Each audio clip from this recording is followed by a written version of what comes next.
everyone, welcome to another motovlog on my channel. My name is Marshall3498, and today's motovlog, what I would like to talk about is motorcycle related as normal, and that topic is, you know, the Transalp, the 2024 Transalp. I'm going to compare that bike and where I think it lies compared to this bike that I'm riding, which is a 2023 KTM 890 Adventure base model, not the R. So from what I've gathered, and I'm not rode the bike and I'm not riding it now, sorry. If you think I clickbaited you, I put in the title a motovlog about, if you actually read the title.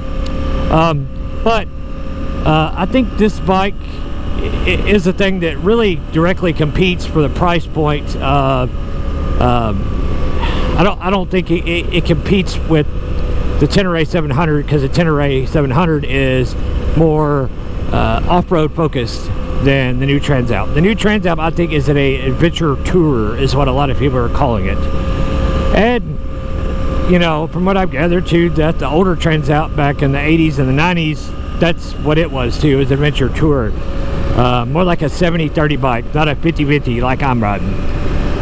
But I think what you got to look at too is what the bike cost. You know, that at a base price with before your add-on fees and taxes, the bike's $10,000, give or take. I think actually Dork on the Road, who put his up, what he bought for his was like $10,300 before anything.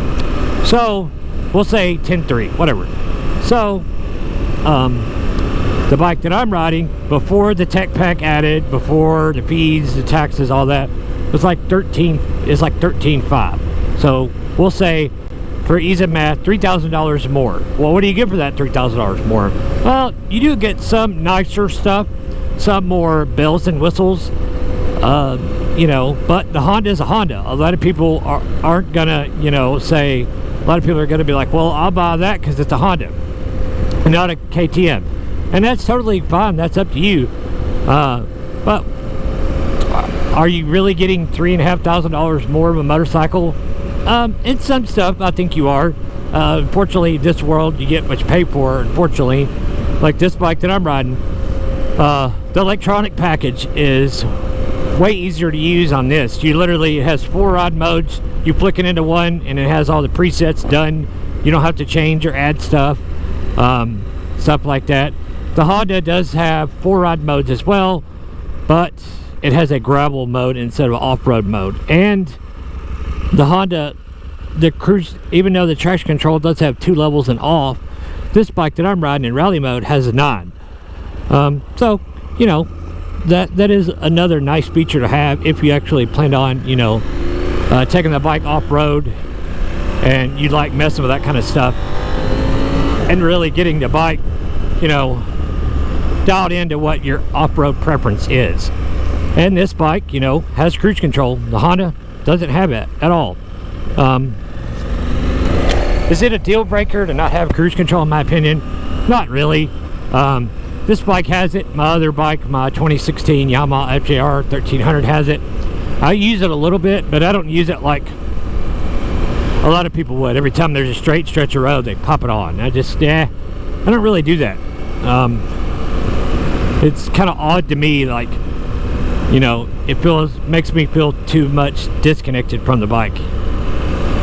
That's the only way I kind of describe it. That's the way it makes me feel. You know, but the Honda, it only has preload adjusted on the suspension, front and rear.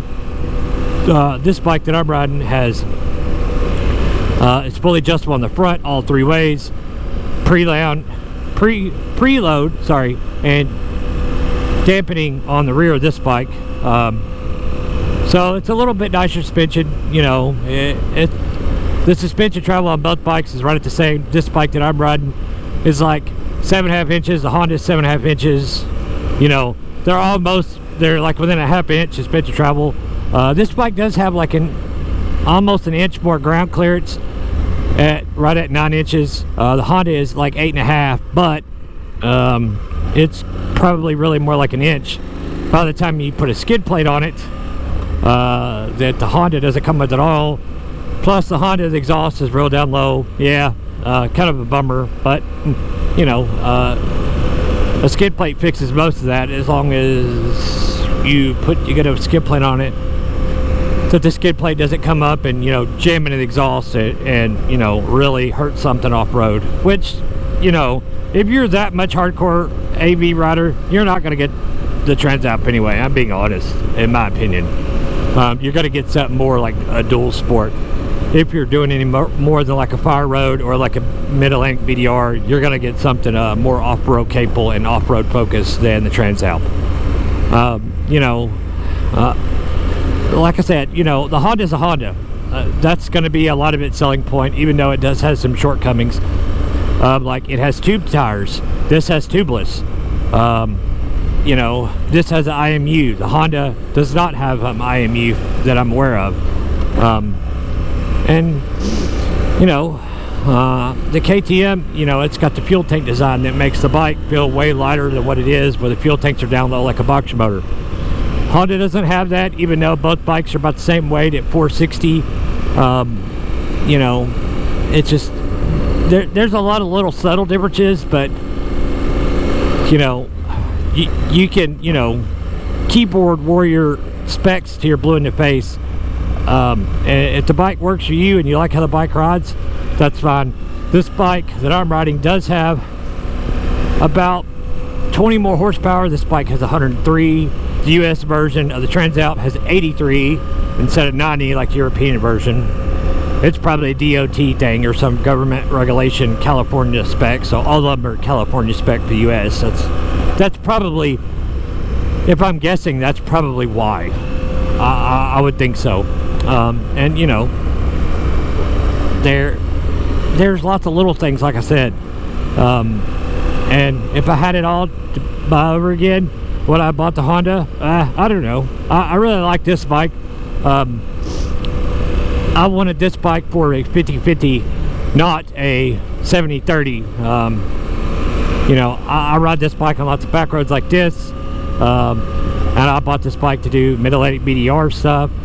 So I wanted a bike that was more off-road capable and had some other features that might help me, being new to off-road riding, might help me out, since the bike is so, you know, so off-road focused. It might be easier to ride for a brand new off-road rider.